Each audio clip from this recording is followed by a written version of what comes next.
dive into, or kind of try to dive back into Hosea thing again. Yeah, vowels are actually a relatively new thing. So, yeah. All right, so we're going to look at Hosea, and I think I have it right. I can't remember where we left off, but so we're going to look at verses 6 through 8 again anyway, and we're going to consider within the scope of this, what is the difference between knowledge and belief? And some people say, oh, well, there's no difference between knowledge and belief. Knowledge is something that you establish through experience.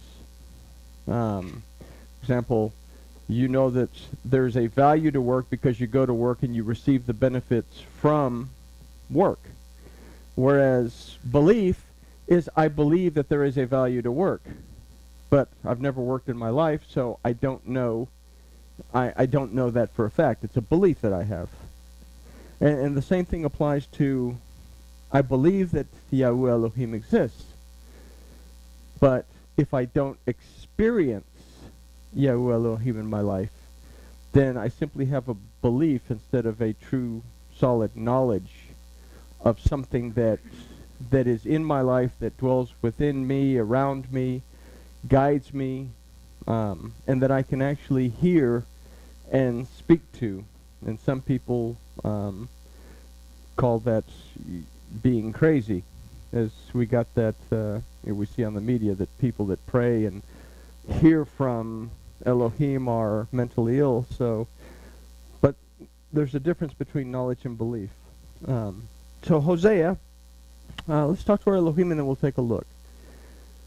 Father, thank you for this opportunity to study your word, and thank you for this opportunity to get to know you closer and to draw closer to you. We ask that you'll open our eyes, open our ears, and open our hearts so we can see, hear, and understand what your word says and learn to apply it and experience it. And we thank you in the name of Yahushua. So, let's say in the last day of Hosea, we consider the question, what is it that deceives us subtly so that Elohim ceases to prevail in our lives to a point that we're wrestling against him and are in a rebellion against our Elohim? I'm sure everybody remembers that because it's only been several months ago that we did the last study of Hosea. Again, what is it that deceives us subtly so that Elohim ceases to prevail in our lives to a point that we are wrestling against him and are in rebellion against our Elohim? We say and consider ourselves to be Torah observant Talmudim of Yahushua HaMashiach. And we consider this idea of who we are in verse 1 that said, Judah continues to be ruled by Elohim and towards the set-apart one who is faithful. Okay? So in this verse we consider that in gratitude and praise we continue to be governed by Yahuwah our Elohim, and that we're moving towards him by also setting ourselves apart to him. Yet the question, what is it that deceives us subtly so that Elohim ceases to prevail in our lives to the point that we are wrestling against him and our rebellion against our Elohim, is still a question that we have to consider. So it's still one that we must wave as a banner in front of our eyes. Again, I can say, why do I believe what I believe? Have I experienced what I believe? Is something that we could consider. So when Satan manipulated the serpent in the garden, he did not lie to the woman. And everybody wants to think that Satan manipulated the serpent and that through the serpent he lied to the woman. But the fact is, the serpent didn't speak anything that was not true. He gave the serpent, Satan through the serpent, gave her true facts that's directly from Elohim. But it was the woman who misinterpreted or misrepresented the word of Yahuwah that lied, and as a result was the transgression that led to sin and the expulsion from the garden. What happened? The serpent presented truth. The woman, not having a clear understanding of what the word actually said, took the truth and twisted it into her own opinion. And that was what resulted in transgression taking place, that she made it okay to go ahead and eat the fruit. Which eating the fruit wasn't necessarily the sin. It wasn't the transgression, wasn't the eating of the fruit. Well, the transgression was the eating of the fruit. The sin was not admitting to it and making teshuvah. So the verses in this study, we're going to re-examine exactly this concept, and it is a concept that we have to become very aware of. So we start in verse 6 of Hosea chapter 12 that says, "But Yahuwah, the Elohei of hosts," Yahuwah is his memorial. A lot of our English versions say, "And Yahuwah is his name." Okay, well, we know that because this is what it says. But what is it that Yahuwah is his memorial? That Yahuwah is the remembrance. It's what allows us to remember that he is Elohim. Why is that name so important? So let's consider the word for host first, which is Hatzat Sevaot, Hatzat Sevaot, that from the root Saba means that which goes forward. This word refers to what goes forward in hardship or in worship, as well as what goes forward in service. So we have to take an account of the idea of service to others and not simply an idea of service to Elohim.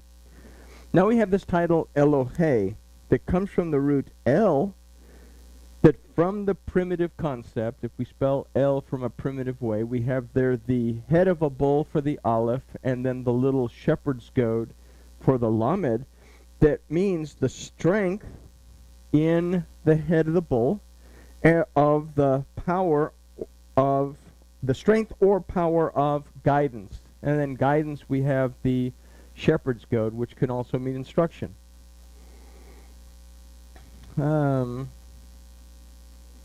Instruction, yes.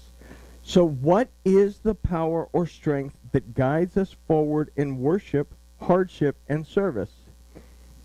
Is it our point of view, or is it Yahuwah, our Elohim's point of view? We go to guns because something comes up, and we depend on this verse that we considered earlier in Hosea, that Judah continues to be ruled by Elohim, and towards a set-apart one who is faithful. Oh, I believe that Elohim exists, but I have a problem, and I have to solve it. So I leave Elohim over here because I'm the only one that can solve it, because Elohim is something that only occurs in between the lines of whatever biblical text I'm reading. The problem is real. Okay? You see where the separation becomes evident in our lives. Do I believe that Yahuwah Elohim exists? Yeah, because the Bible tells me. Do I have a knowledge that Elohim functions in my life? Well, why don't I seek to allow that experience of my connection to my Elohim to help me to resolve the matter at hand? Say, well, I pray. Okay. We all pray. Do I pray with an expectation and gratitude that what I pray for manifests itself? Or do I pray with an expectation that I'm doing what the Bible says I should do, but in reality I have to go and do something, so that I don't take the time to stop and sit down and listen for that little still voice that says, have you ever considered doing it this way? Which is something I've never considered.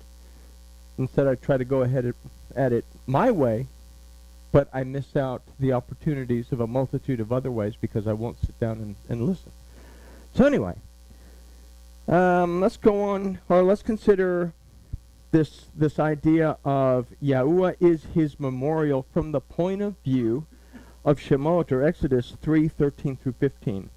And this is when Moses has kind of been sidetracked by the burning bush thing, and he goes up there and the bush starts talking to him, and he's wondering what was in that cactus he just ate. And Moses said to Elohim, "Behold, when I come to the children of Israel and shall say to them, The Elohim of your fathers has sent me to you, and they shall say to me, what is his name? What shall I say to them? And we turn the page. And Elohim said to Moses, that famous line that is in every... Yes, very good. That famous line that's in every English textbook and every movie that we see, I am that I am. I can't do it as good as Bruce because he has that deep voice. And he said, this will you say to the children of Israel, I am has sent me to you. So this phrase, I am that I am, is in Hebrew, Eyeh asher eyeh, that more specifically means I will be what I will be. And we could also read this as saying, I will be what you perceive me to be. One more thing, and I may be getting ahead of myself, is that this also means I am that which exists. Okay? So, I am that which exists. We have a lot of deities. We, in this room, have a lot of deities, whether we admit to that or not. But Yahuwah Elohim is the one that actually exists. I was talking to someone the other day who's freaking out, wigging out, and stressing out over all this stuff. And I told him, you know, out of all the things that you stress about and worry about, there's only 3% of it that's actually real. There's only 3% of the stuff that you worry about that you can actually do anything about. So let the other stuff go and think about what you can actually do. But what is it that actually exists? Anyway, that's kind of off topic. So then verse 15, and Elohim said to Moses, this you will say to the children of Israel, Yahuwah, Elohim of your fathers, the Elohim of Abraham, the Elohim of Yitzhak, and the Elohim of Yaakov, has sent me to you. This is my name forever, and this is my memorial to all generations. So that's the second time we get this concept that Yahuwah, the name, is a memorial. So Yahuwah follows up his last statement to Moses by reminding him of his name. So we have this proto-Sinaitic of how the name would be spelled out in the time of Moses. The name Yahuwah begins, when we have to look at the individual letters, starts with this Yod, which is an arm. This Yod represents strength. Then we have these two Heys that are people with their arms up. They're trying to get your attention. Okay? So, perception. Getting your attention. Paying attention to something. And then in the middle letter, this Uah, which we call Vav today, this Uah is a letter that means to attach something to something else. Okay? It's what glues things together, nails things together. It's a nail is what it's supposed to be. Okay?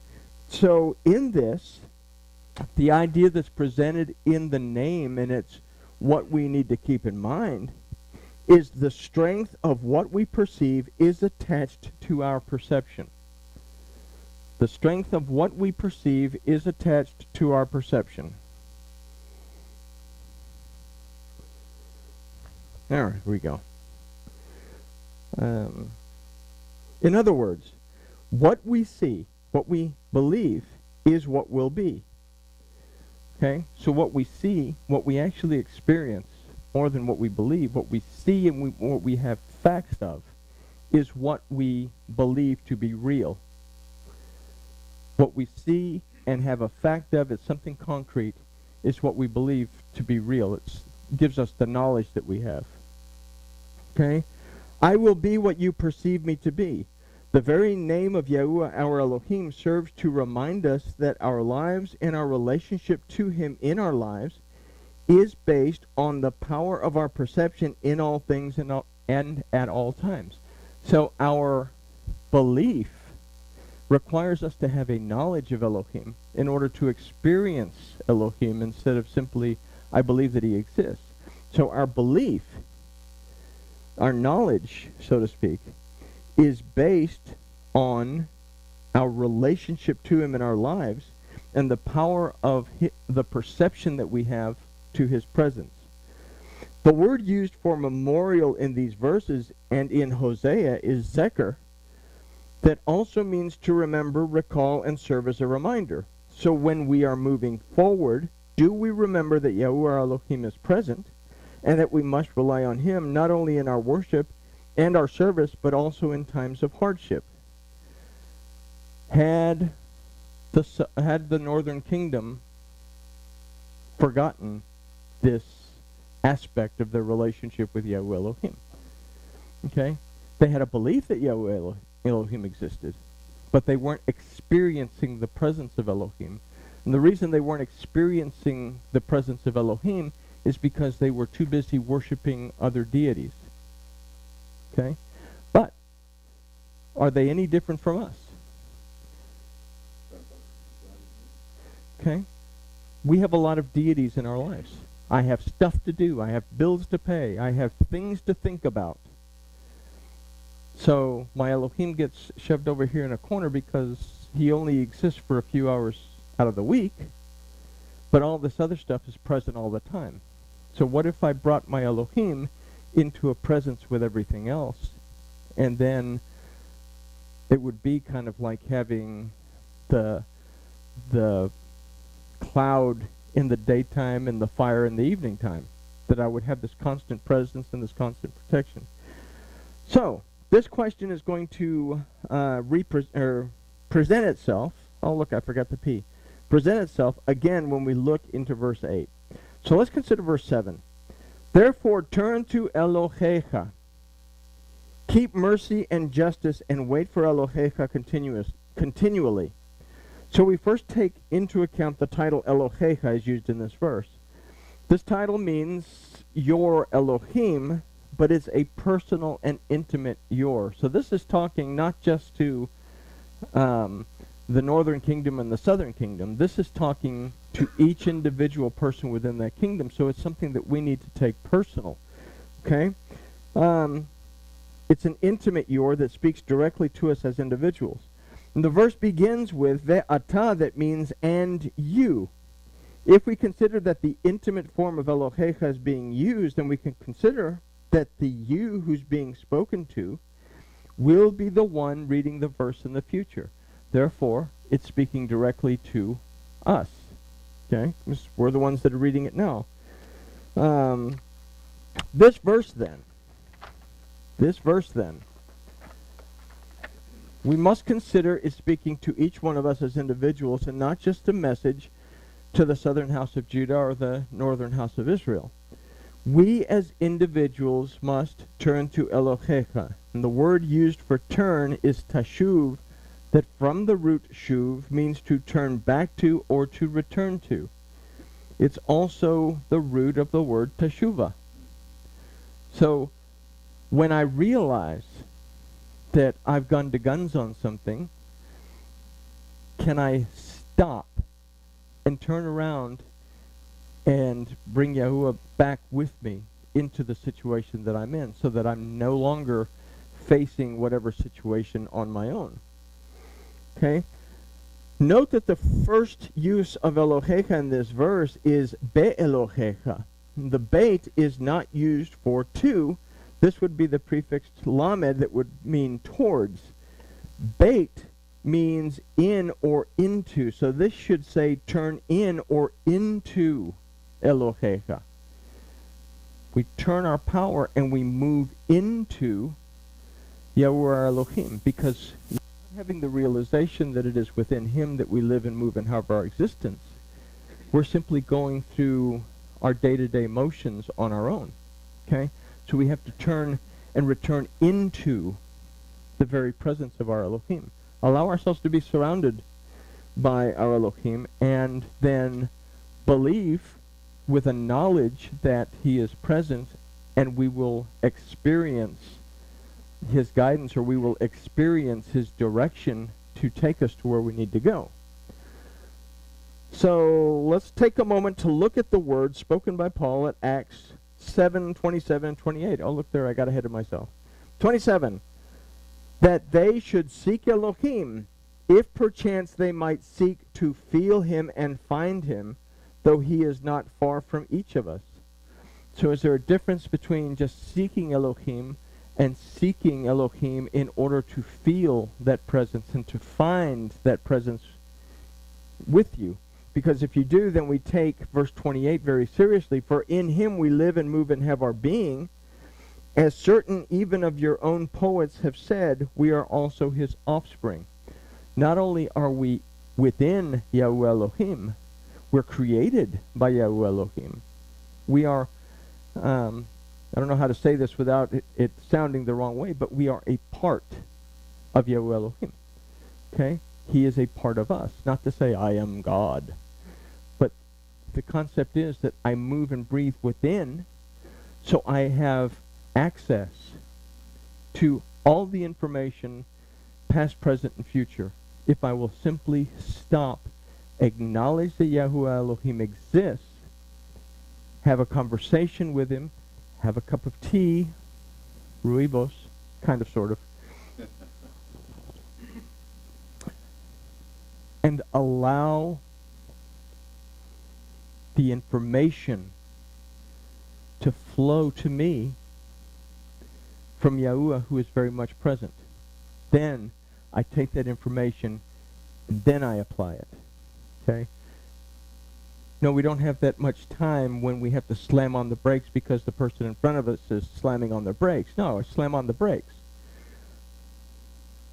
But if I know something's going to occur tomorrow, and I have to take action tomorrow or an hour from now, I can surely stop and think things through, receive that information, and know how to approach my situation. Everybody with me? Okay. All right, so what we must take into account is that we must seek to turn into our Elohim and realize that it is within him that we exist, and it is within him that we exist not only in times of joy, in worship and service, but we exist within him during difficulty as well. And that's where we forget that Yahuwah Elohim exists. When things get really, really tight, we tend to forget that Elohim exists because, after all, I can do all things through me who strengthens me, right? It's in the book of Hesitations. Right next to Hezekiah. Yeah. So the strength of our perception of the presence of our presence within Yahuwah Elohim is attached to our perception of the world around us, for good or for bad. Okay? Let me say that again. The strength of our perception of our presence within Yahuwah, our Elohim, is attached to our perception of the world around us, for good or bad. When we are moving forward, do we remember that Yahuwah, our Elohim, is present, and that we must rely on him not only in worship and service, but also in times of hardship? So it is in this idea that we're able to truly keep mercy and justice. The word used for wait is kaua, that aside from to wait also means to have an expectation. This word more specifically means to bind to. So we are not to simply wait on Elohim, we are to recognize that we exist within him and bind ourselves to him with an expectation that he is not only present with us, but that he will act in our best interests according to his point of view. That's something else that we stumble, because things don't happen the way we want them to. Okay? We are fractal people. We want to go from point A to point B, and we want to get there the easy way. Okay? We want to move like all other energy wants to move. Energy moves in the path of least resistance. Okay? Our way, I have a problem, I want to solve it. And so I go to solve it, and then I hit this obstacle, and this obstacle, and this obstacle, and this obstacle, and this obstacle, all the way. And by the time I get here, I've pulled all the hair out. What I've got left's gone gray. I'm a basket case. I'm falling apart. Okay? But when I pray, the first thing is go here first And this, if I go here first, will put me here. And then I have to go to here.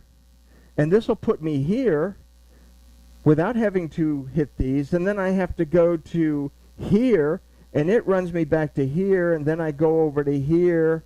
And it puts me here. And then I have to go over to here, which is here. And then I'm here. That's not how we want to do things. But when Elohim points out his point of view, why does Elohim's point of view make more sense? Because we're resolving all these issues that we don't see, that our Elohim sees, and that if we'll stop, sip our tea, then we get the insight that we need to move, because we're experiencing our Elohim. We're in this relationship with our Elohim, and in him we move and breathe and have our existence because we become aware. Okay? So, wow. Cool. That was the expectations. Okay. So this word more specifically means to bind to. Is it what we perceive as hardship or difficulty really a blessing that we do not perceive from our carnally minded point of view? Is it possible that a difficulty can actually be a blessing? But we see it with our carnal mind. We experience it with our carnal being instead of understanding why this difficulty is there, because this difficulty presents itself as Z that allows us to bypass an obstacle. Everybody with me? Okay, so we have to stop and have this communication. Let's see. The word for continually is tamid, that also means in a way that is not interrupted. Do we take a break from our Elohim when things are not going the way we want them to, or worse yet, when everything is going smoothly? Do we take a break from our Elohim when things are not going the way we want them to? Let's consider that first. When things are difficult, I have to go to guns. Because all of a sudden, and we've all experienced this, Elohim becomes something that we only do 2 times a week. Okay? And we can all be honest with ourselves. When things are going smoothly, Elohim becomes something that only exists 2 times a week. Although I can be grateful and I'm happy because I believe that Elohim exists, until things fall apart, and then I have to go to guns and I have to put Elohim on the shelf because that's where that goes. And we all do this. Okay? It's easier to believe that Yahuwah Elohim exists when things are easy and smooth than to believe that he exists when things are difficult. How do we become consistent in our belief and turn that belief into a knowledge, and then turn that knowledge into a real relationship where my Elohim is as real to me here today as Ed is or Sandra is? Okay? All right. So, let's see. If we say that you believe that Yahuwah Elohim exists, then we must be aware of his presence in an uninterrupted way. It must become a way of life for us. And this is part of being Torah observant. I can not eat pork all I want, and I can keep the feasts and the festivals until I'm green in the face, but if I do this without an intimate relationship with the one who gave me the instruction to have the relationship, then it simply becomes going through the motions of doing stuff. So, verse 8, as for the trafficker, the balances of deceit are in his hand. He loves to oppress. The word for trafficker here is kenen, that means a merchant. This is also the name given to the land of Canaan, a place of false worship and belief. The root of this word is kana, that can mean to be humble, but can also mean to be brought into subjection, to be subdued, and to be humiliated. So here is where we have the choice to perceive, discern, and understand where we are in our relationship with both our Elohim and his word. If we consider the phrase, the balances of deceit are in his hand, to be talking to us, if we consider the phrase, the balances of deceit are in his hand to be talking to us, then we must realize that the scale is in our hand as to what truth and falsehood are. And I'll add this.